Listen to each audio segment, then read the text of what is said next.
Euh, voilà, donc je vais vous présenter effectivement un projet que le ministère a obtenu en 2018, en fait, qui s'appelle le parcours flexible en licence, en fait, qui était dans le cadre du fonds de transformation de l'action publique. Donc en fait, c'est des projets qui sont où les ministères sont en concurrence, hein, donc c'est uniquement les ministères qui peuvent répondre. Et donc, on avait répondu en 2018 sur quelque chose qui était directement dans le prolongement de la loi OR qui était mise en place par la ministre à cette époque. Et donc, on avait orienté ça vraiment sur la question de la flexibilisation des parcours en licence. Donc, on a été, alors peut-être passer à la diapo suivante si c'est possible. Voilà, sur donc les critères de sélection, hein, pour le fonds de transformation, c'était vraiment cette idée d'amener, notamment en s'appuyant beaucoup sur les outils numériques, sur la transformation et l'amélioration du service public, hein, aux usagers. Donc il fallait à la fois un caractère à la fois innovant, mais une amélioration de la qualité de service, et aussi cette nécessité d'avoir un modèle économique. Donc c'est pour ça qu'il y a des liens avec ce qui va être notamment développé par mes collègues juste après. Donc c'est un projet qu'on a obtenu en 2018, mais qui a mis un certain temps à démarrer. Donc le démarrage réel en fait, hein, des projets, c'est à partir de l'année 2021, donc sur les 3 années universitaires de 2021 à 2024.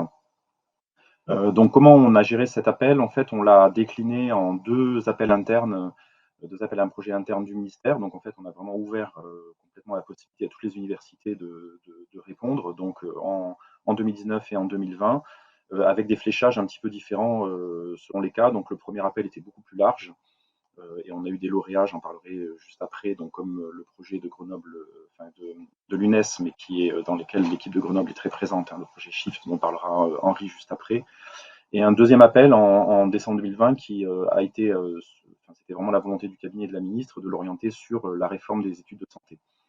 Voilà, donc à chaque fois, l'idée était vraiment de proposer un modèle de formation plus flexible en licence. Donc, alors c'était vraiment axé sur le niveau licence. Alors pourquoi le niveau licence? Parce qu'il y avait cette question à la fois du taux de réussite, enfin, relativement faible dans un certain nombre de formations, donc de voir comment un modèle plus flexible pouvait améliorer ce taux, et également la question de l'augmentation des effectifs qui, dans certaines filières, hein, notamment en STAPS, et dans d'autres filières également, pouvait être difficile à gérer dans les universités. Et donc se dire comment, en s'appuyant sur la question du numérique et en diversifiant finalement les modalités de formation, on pouvait arriver à résorber un certain nombre de problèmes rencontrés par les universités. Donc ça, c'était vraiment présent dans les deux appels. Et dans le deuxième, donc, il y a eu ce fléchage beaucoup plus fort sur les études de santé et la mise en place de la R1C, hein, donc sur les études de PASS et de LAS, notamment sur la question des mineurs pluridisciplinaires et des mineurs santé, mais on avait toujours cette idée de proposer des parcours plus flexibles qui s'appuient en particulier sur l'hybridation et aussi sur la mutualisation des ressources. J'y reviendrai un petit peu après. Donc sur la diapo suivante, s'il vous plaît, voilà. Donc voilà, les objectifs enfin les principaux objectifs, enfin un petit peu c'est l'ADN du projet. Donc il y a à la fois cette dimension que pour répondre en fait à ces projets, il y avait cette idée de former des consortiums d'établissements. Donc en fait, l'idée de départ, c'était de se dire que les universités rencontraient des problèmes similaires en fait dans des filières identiques, hein, donc des filières disciplinaires dans lesquelles elles pouvaient rencontrer des problèmes similaires. Et l'idée, c'était qu'elles constituent des consortiums pour travailler ensemble en fait à la création de ressources communes qui permettent de flexibiliser, notamment par l'hybridation, hein. Donc l'idée étant de produire des ressources, mais qui sont faites à plusieurs, pour justement favoriser finalement leur appropriation après au sein des équipes, et faire en sorte aussi de générer potentiellement des économies d'échelle qui pourraient être réinvesties ensuite, évidemment, au bénéfice des membres du consortium. Donc en gros, plutôt que de faire chacun la même chose tous dans son coin, se dire comment on peut se mettre ensemble et en mutualisant un certain nombre de ressources grâce au numérique et de dispositifs, de dégager une marge supplémentaire.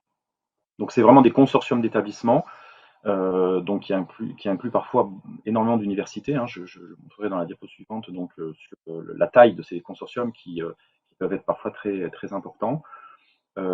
Et cette idée de l'importance de l'essaimage, hein, parce que vraiment le FTAP finance des projets pour une mise à l'échelle. Donc ce qu'ils veulent effectivement, c'est que ça reste pas dans périmètre trop local, mais que ça essaime au niveau national.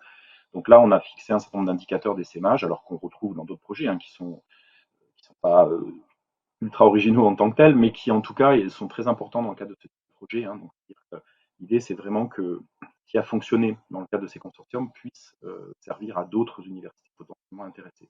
Et on est en train justement, en ce moment même, de financer l'augmentation de certains consortiums. Je vais pouvoir en reparler juste après. Voilà, donc ça s'appuie sur des consortiums, ça s'appuie sur aussi du tutorat, c'est-à-dire l'idée évidemment, c'est de pas passer dans une hybridation. L'hybridation concerne essentiellement les cours qui sont majoritairement, on va dire, sur des modalités pédagogiques transmissives, donc qui sont dans lequel l'étudiant est finalement dans une position relativement peu active, et dans lequel on va utiliser le numérique pour donc à une échelle encore une fois mutualisée, et on adosse évidemment à ce dispositif numérique un tutorat renforcé pour évidemment venir en accompagnement des étudiants qui sont en difficulté, ou en tout cas qui ont un besoin d'accompagnement plus fort que d'autres. Ce n'est pas le cas évidemment de tous les étudiants.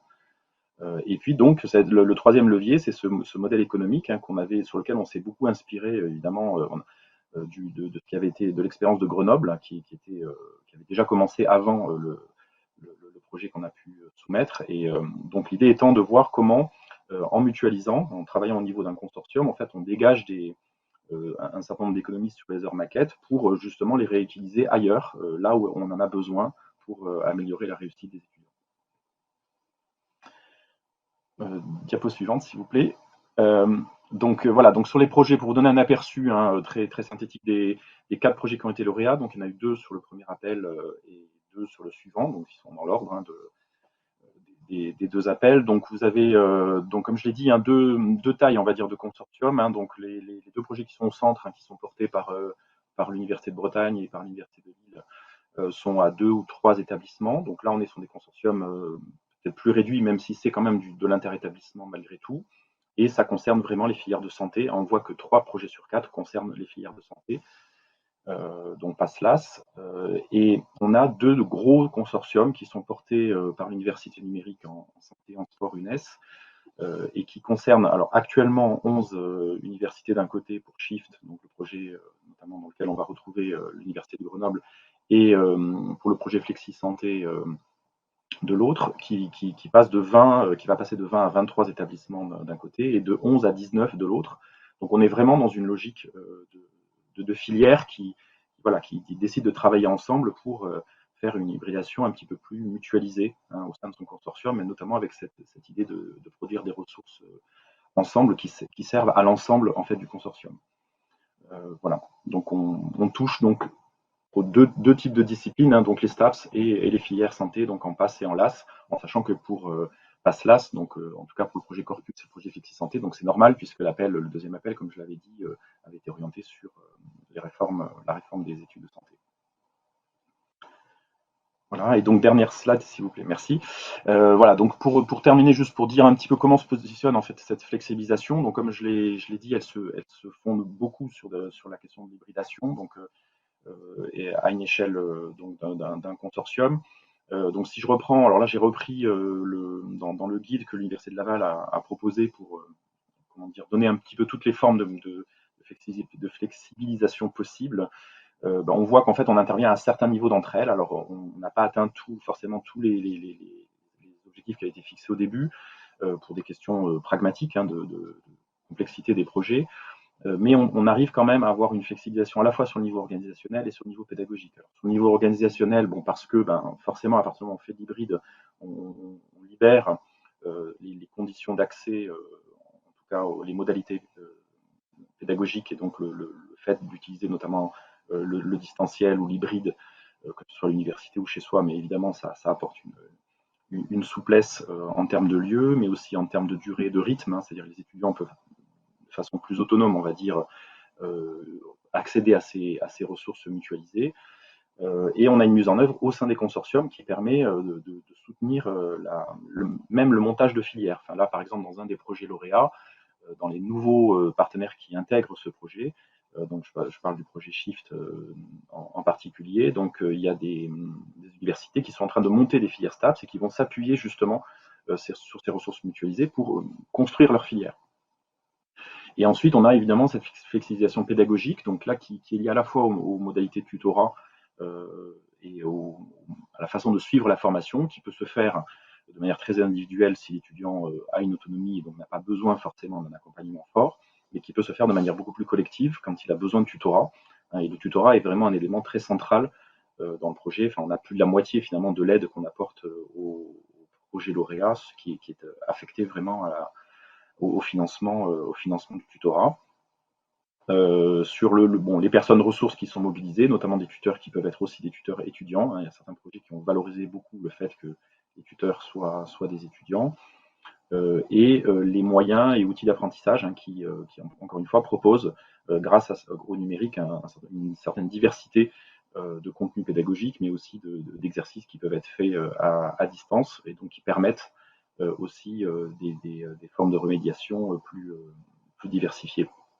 Voilà, et qui s'appuient sur des environnements numériques. Alors, il y a deux projets qui sont portés par l'UNES. L'UNES a son propre environnement qui est évidemment à la disposition de tous ses membres, en sachant que toutes les universités, enfin les facultés de santé sont membres d'UNES, donc forcément, c'est quelque chose qui s'appuie sur un environnement dédié.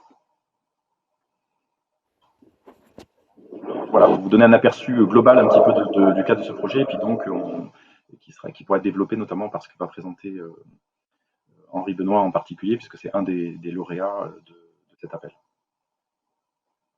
Oui, juste après, on va faire un focus avec un lauréat de ce projet Parcours Flexible en licence, le projet Shift avec Henri. Mais avant, quelques questions. Alors, pour rebondir sur cette slide qui est affichée, là, les dimensions de la flexibilisation, est-ce que vous observez des dimensions qui sont plus ou moins difficiles ou faciles à mettre en place? Alors, enfin, ce qu'on observe en fait dans on va dire enfin, la difficulté majeure qui est rencontrée par comment dire, par les porteurs de ces projets, c'est plus sur des questions, je pense, d'investissement, enfin des enseignants sur justement cette capacité à produire de la ressource ensemble, c'est-à-dire de se dire, d'arriver à se mettre d'accord, donc sur de la co-conception de ressources mutualisées. Et donc là, on a un petit peu cette boîte noire de l'enseignement. Enfin, autant je veux dire sur la recherche, enfin, quand on parle de sciences ouvertes, on a quand même une culture scientifique, enfin, dans nos métiers. Enfin, moi, je suis universitaire aussi, où on a, je veux dire, on a pris l'habitude de partager, de mettre à disposition, d'ouvrir nos données sur la partie scientifique. Enfin, dès qu'on est sur la partie plus pédagogique, effectivement, il y a un certain nombre enfin, dans la culture professionnelle, enfin, je pense qu'on peut le dire comme ça, et dans l'identité professionnelle, il y a un travail très important au niveau de chaque consortium pour arriver à accompagner les enseignants pour contribuer à cette mutualisation. Sachant que cette mutualisation, elle est vraiment fondamentale pour que le consortium fonctionne, pour que le modèle aussi économique fonctionne. Donc on rejoint après les questions de pérennité aussi des projets, qui sont des points centraux, puisque pour éviter que quand le projet s'arrête, enfin, quand le financement en tout cas s'arrête, tout s'arrête juste après. Donc voilà, donc ça crée comme ça des effets évidemment ce problème au départ. Alors, il y a un petit problème de son à la toute dernière phrase, mais sinon, on a entendu le reste. Alors, pour enchaîner sur ce que vous venez de dire, alors vous avez plusieurs fois abordé la notion d'économie d'échelle, de mise à l'échelle et de consortium. Est-ce que vous pouvez faire un petit focus sur ce point qui paraît être un point essentiel du projet, cette notion de consortium? Oui, alors ça c'est effectivement un point qui était vraiment fondamental, c'est-à-dire l'idée était vraiment de se dire comment, à partir de problèmes identiques rencontrés par les établissements, se mettre ensemble pour les résoudre. Enfin, l'idée c'est vraiment pour faire tourner vraiment le moteur du projet tel qu'il a été pensé et aussi de la partie, encore une fois, économique qui est adossée. Ça ne peut fonctionner que s'il y a effectivement une mutualisation et donc une conception mutualisée des ressources. Donc ça veut dire que les universités arrivent à constituer des équipes qui sont prêtes à partager ensemble. Et à partir de là, en fait, on apporte finalement une flexibilisation organisationnelle, comme je le disais tout à l'heure, c'est-à-dire qu'on libère en fait, enfin, on permet à des universités de ne pas forcément faire appel systématiquement à des équipes pédagogiques locales, mais s'appuyer sur des ressources qui sont à l'échelle du consortium, et ce qui fait que les équipes pédagogiques locales peuvent se concentrer sur d'autres tâches sont des tâches un peu plus de valeur ajoutée, on va dire, si je puis dire comme ça, pédagogique, c'est-à-dire qui est plus lié à l'accompagnement, au fait de suivre les étudiants qui sont éventuellement en décrochage, etc. Voilà, mais sans cette logique de consortium, on ne pouvait pas y arriver, donc on l'avait imposé effectivement dès le départ dans la réponse à l'appel. Et alors cette notion de consortium, elle est étroitement liée à la notion de capacité à s'engager. Alors j'ai lu l'appel à projet qui est sorti où ce point de capacité à s'engager est important. Et d'ailleurs dans tous les projets, souvent on a des objectifs et parfois il faut bien regarder la capacité à s'engager et à le faire. Comment est-ce que vous évaluez ce critère dans le cadre du suivi des projets? Alors on a des indicateurs, hein. Bon, il y a des choses assez classiques, hein, de remontée semestrielle. Donc tous les semestres, en fait, les consortiums nous font remonter des indicateurs d'avance qui vont concerner à la fois le niveau d'hybridation atteint dans les maquettes, qui sont visées en fait par chaque consortium, par le niveau de tutorat également qui est mis en place, et surtout la question des publics, hein. Ça, c'est quelque chose auquel le FTAP nous demande des comptes dans nos reportings annuels, hein, c'est-à-dire combien on touche d'enseignants, combien on touche d'étudiants au niveau de cette transformation. Il y a un suivi particulier qui est sur la partie consommation des crédits, enfin voilà, capacité à engager aussi les sommes, etc. Et alors, c'est moins facile à faire à l'échelle de gros consortiums. Donc là, encore une fois, sur les petits consortiums, encore que, il y a des fois des situations locales qui peuvent être plus ou moins difficiles. Enfin, on a notamment un des consortiums qui a eu des difficultés qui étaient liées simplement à la gouvernance de l'établissement qui a beaucoup changé entre le début du projet et la situation dans laquelle on est maintenant. Mais après, quand vous êtes sur la taille d'un consortium de 10 ou de 20 universités, forcément, on comprend bien que voilà, il y a une mise en route, une lourdeur de mise en route qui est beaucoup plus importante. Et donc, voilà, là, il faut qu'on vérifie en permanence que le porteur soit capable de justement mobiliser des groupes importants. Donc c'est sûr que là, on voit bien que les deux gros consortiums, si on regarde la façon dont ils ont répondu, on voit qu'il y a une université numérique derrière. Et je crois que bon, c'est quelque part une garantie entre guillemets pour nous, parce que par défaut, une université numérique, elle est là pour justement coordonner, mutualiser à l'échelle de plusieurs établissements. Donc elle résonne à une échelle interétablissement. Et on voit que c'est un élément qui a été central. Je pense qu'on n'aurait pas eu d'université numérique, je pense qu'on aurait eu plus de difficultés à trouver effectivement des consortiums de grande taille. Merci beaucoup Luc. Est-ce qu'il y a des questions dans la salle? Alors on a plusieurs questions. Il y a des micros qui arrivent. On va voir qui est le plus rapide. C'est moi? Oui, c'est vous. Bonjour, Corinne Callon, Agence nationale du sport. Moi, je suis intéressée sur des projets comme ça on va dire, de transformation, de savoir où vous en êtes sur l'évaluation, justement, les observables, qu'est-ce qui vous fait dire que vous avancez dans le bon sens. Voilà, alors, sans rentrer dans le grain fin de l'indicateur, mais enfin, nous, en tout cas, au niveau de l'agence, c'est des questions récurrentes. Quand on est dans un projet de transformation, qu'est-ce qui nous fait dire que voilà où on en est, et aujourd'hui dans une étape peut-être intermédiaire, un bilan intermédiaire, hein, puisque c'était 2018, donc c'est frais, on n'est que en 2023. Quelles sont les plus-values, les freins ou les limites que vous observez aujourd'hui, ou les marges de progrès encore? Alors, on a, comment dire, enfin, effectivement, alors déjà, il y a eu, comme je l'ai expliqué, hein, c'est vrai qu'on a été lauréat en 2018, mais maintenant, le démarrage effectif, hein, il y a eu pour des raisons à la fois politiques internes, enfin, de dialogue avec la DITP, qui est l'opérateur du FTAP, ça a mis un certain temps pour qu'on signe le contrat. Donc, en fait, le démarrage effectif, effectivement, c'est 2021 de l'ensemble des projets. Donc là, sur ce qu'on constate, hein, sur les rapports intermédiaires, on a un effet, comment dire, à la fois sur on voit quand même une évolution, enfin, à travers les indicateurs, on a quand même des éléments sur le volume, en tout cas, comment dire, de cours qui sont hybridés, hein, on voit une évolution quand même sur le nombre d'étudiants, le nombre d'enseignants impliqués, etc. Mais c'est vrai que ce qui est le plus, enfin, nous, l'indicateur qui est le plus, on va dire, significatif pour nous dans les retours qu'on a, c'est notamment celui de l'augmentation d'un consortium. Hein, donc on le voit en particulier sur le projet Shift, on va parler Henri Benoît juste après. C'est-à-dire quand on passe de 11 établissements à 19 qui veulent rejoindre une dynamique de projet, même si la dynamique de projet, pour tout un tas de raisons, il y a un certain nombre de lenteurs aussi qui sont observées par ailleurs, parce que c'est un projet qui est très orienté sur le co-design de ressources, donc il fait vraiment un travail énorme pour mettre autour de la table des enseignants qui sont d'universités différentes et pour leur faire créer des choses entre eux.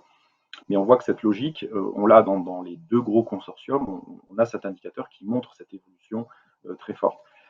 Par contre, d'un point de vue plus qualitatif, il y a eu, comme je l'ai dit, un démarrage plus tardif que prévu. Donc, les effets pédagogiques, par exemple, vraiment de manière concrète, la façon dont ça va s'illustrer dans le déroulement pédagogique, c'est vraiment sur la dernière année du 2023-2024, donc qui va être la rentrée de septembre, qui va être la dernière année du projet, sur lequel on va avoir des retours plus qualitatifs. On a notamment mis en place un questionnaire à destination des étudiants et des enseignants, sur lequel on pose des questions sur le ressenti, aussi la façon dont, à la fois du côté de l'expérience vécue par l'étudiant, mais aussi de l'expérience vécue par l'enseignant, comment est-ce qu'il va percevoir finalement ce passage à l'hybridation massif et avec cette dimension mutualisée. Mais ça, on n'a pas voilà, pour les raisons que j'ai exposées tout à l'heure, le fait qu'on ait vraiment la première année pleine, en fait, va être l'année 2023-2024, alors qu'on pensait pouvoir l'avoir dès 2022-2023. Ça, on n'a pas d'éléments suffisamment qualitatifs. Enfin, j'ai pas encore d'éléments suffisamment qualitatifs à donner là-dessus. Alors, on va prendre une deuxième question rapide et dernière, et on va enchaîner ensuite avec le projet Shift.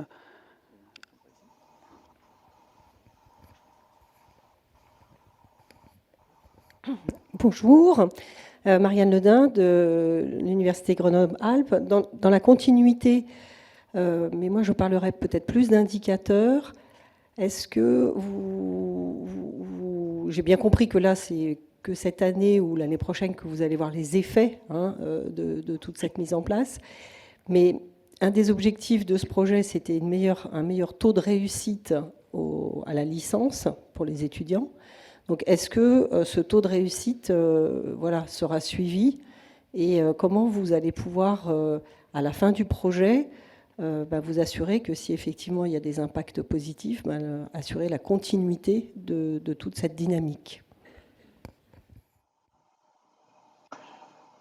Alors, sur la question du taux de réussite, elle est forcément liée à la question de la mise en œuvre pédagogique concrète, enfin dans les différents projets, mais c'est effectivement un indicateur qui est présent en fait dans les remontées qu'on demande aux établissements. Donc, ça veut dire qu'en fait, l'idée, c'est de comparer le taux de la version non hybridée, en fait, avant la transformation. C'est relativement simple. C'est-à-dire, on compare vraiment des résultats qu'on a actuellement dans les formations telles qu'elles se déroulent actuellement, et ensuite on va les comparer avec les résultats dans la version qui intègre donc la transformation. Donc, c'est un delta qui sera fait à partir du moment où on aura justement cette année pleine. Là, c'est vrai que pour l'instant, c'est un retour qu'on n'a forcément pas. Je n'ai pas d'éléments à vous donner là-dessus pour l'instant, mais c'est vrai que c'était un indicateur important sur lequel, en tout cas, on sera très, très attentif.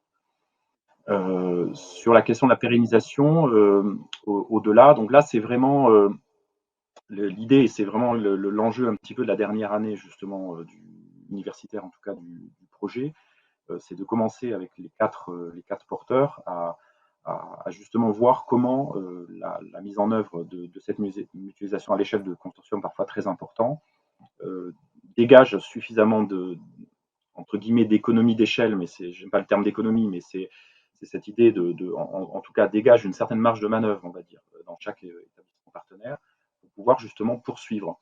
Donc ça, c'est des questions on est déjà en train d'en parler avec eux.